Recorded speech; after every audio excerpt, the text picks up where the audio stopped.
बांग्लादेश के सीताकुंड चंद्रनाथ धाम पर कैसे लगी आईएसआई की बुरी नजर। क्या सती के दाहिने हाथ को खा जाएगी पाकिस्तानी एजेंसी आईएसआई। दोस्तों 1905 में बंगाल के विभाजन, फिर 1947 में भारत पाकिस्तान बंटवारा, फिर 1971 में बांग्लादेश का विश्व के नक्शे पर आना। कभी ऐसी स्थिति नहीं बनी कि बांग्लादेश में समुद्र तल से 1000 फीट ऊंची पहाड़ी पर स्थित सीताकुंड पर किसी मुस्लिम आक्रांता ने नजर भी टेढ़ी की हो। लेकिन पिछले साल बांग्लादेश के तख्तापलट के बाद वहां पहली बार सनातन की इस पवित्र पहाड़ी पर आईएसआई की बुरी नजर पड़ गई है। सनातन के हिंदू, बौद्ध और जैन, इन तीनों के लिए ये बेहद ही परेशान करने वाली घटना है। वीडियो में बांग्लादेश की इस पवित्र पहाड़ी को लेकर हो रहे नए डेवलपमेंट की पूरी जानकारी देंगे। बस आप देखते रहिए द कर्मा। दोस्तों बांग्लादेश का चंद्रनाथ धाम मंदिर बहुत ही प्राचीन धाम है। माना जाता है कि यहाँ देवी सती का दाहिना हाथ गिरा था। मंदिर का वर्तमान स्वरूप भी अत्यंत प्राचीन है, जो 11वीं सदी का है। हर साल फरवरी में शिव चतुर्दशी के दर्शन के लिए यहाँ हजारों लोग आते हैं। चंद्रनाथ मंदिर समुद्र तल से 1000 फीट ऊंची पहाड़ी पर स्थित है। बांग्लादेश के कई मुस्लिम गुट बार बार चंद्रनाथ पहाड़ी पर कब्जा करके इसकी चोटी पर एक मस्जिद बनाने की मांग करते रहते हैं। कई बार इस तरह की कोशिश भी की गई है। इसके लिए जानबूझकर यहां आने वाले हिंदू श्रद्धालुओं को अपमानित करने की कोशिश हुई और उनकी पवित्र परंपराओं का अपमान किया गया। कई बार हिंदू श्रद्धालुओं पर हमले की कोशिश भी हुई, लेकिन ऐसे गुटों को कामयाबी नहीं मिली। पर अब बांग्लादेश के तख्तापलट के बाद पाकिस्तानी खुफिया एजेंसी आईएसआई की नजर हिंदुओं के इस पवित्र धाम पर पड़ गई है। इसके लिए आईएसआई लश्कर तैयबा के आतंकियों का इस्तेमाल कर रही है।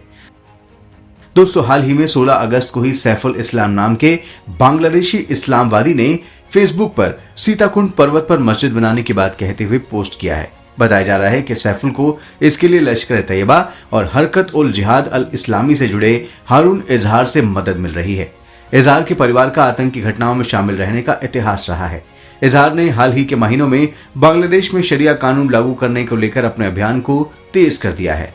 इसमें उसे जमात इस्लामी, इस्लामी आंदोलन बांग्लादेश और हिफाजत ए इस्लाम जैसे संगठनों का समर्थन मिल रहा है। वो अल-कायदा से जुड़े अंसार अल इस्लाम के सरगना जशीमुद्दीन रहमानी का भी करीबी सहयोगी है।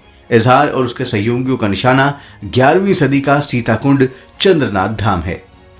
दोस्तों आपको बता दें कि बांग्लादेश का सीताकुंड चंद्रनाथ धाम 51 शक्तिपीठों में एक महत्वपूर्ण शक्तिपीठ है। हिंदू धर्म ग्रंथ के अनुसार यहाँ देवी सती की दाहिनी भुजा गिरी थी। इस मंदिर में 2 मुख्य मूर्तियां हैं, एक देवी सती की जिन्हें भवानी कहा जाता है, दूसरी भगवान शिव की जिन्हें चंद्रशेखर कहा जाता है।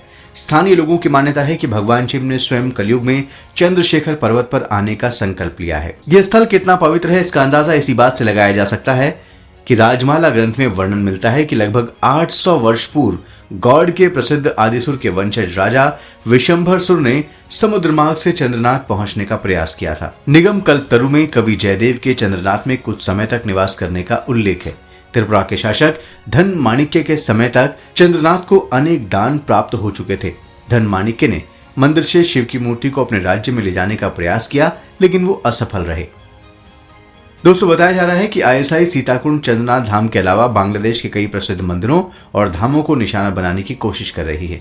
इनके टारगेट पर सीताकुंड के साथ साथ चटगांव का मेधास मुनि आश्रम, बंदरबन जिले में स्वर्ण मंदिर और कॉक्स बाजार के महेश खली में आदिनाथ मंदिर शामिल हैं। ये सभी प्राचीन और हिंदू पवित्र स्थल दक्षिण एशिया की आध्यात्मिक विरासत में गहराई से समाये हुए हैं, जिन पर पाकिस्तान की गंदी नजर अब पड़ चुकी है। आईएसआई अपने टारगेट को पूरा करने के लिए रोहिंग्याओं और बांग्लादेश में मौजूद बिहार के पृष्ठभूमि वाले मुसलमानों की तेजी से भर्ती कर रही है। भर्ती के बाद इन रंगरूटों को नेपाल और पाकिस्तान के प्रशिक्षण शिविरों में भेजा जाता है। यूनूस शासन में आईएसआई को बांग्लादेश में हथियारों और नशीले पदार्थ लाने की अनुमति मिल गई है। इससे होने वाली आय का इस्तेमाल आतंकी अभियानों में किया जा रहा है।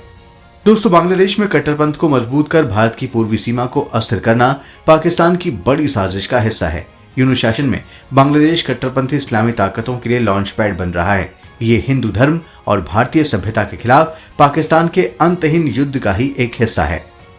दोस्तों बांग्लादेश में मौजूद आईएसआई जिस तरह भारत और उसके धर्म और संस्कृति को टारगेट कर रही है, उसे लेकर कई लोग कह रहे हैं कि अब समय आ गया है कि जब भारत को बांग्लादेश के खिलाफ सख्त कदम उठाना चाहिए। इसे लेकर आप क्या सोचते हैं कमेंट बॉक्स में जरूर बताएं। इस वीडियो को लाइक और शेयर करें, चैनल को सब्सक्राइब करें और नोटिफिकेशन के लिए बेल आइकन दबाना बिल्कुल ना भूलें। धन्यवाद।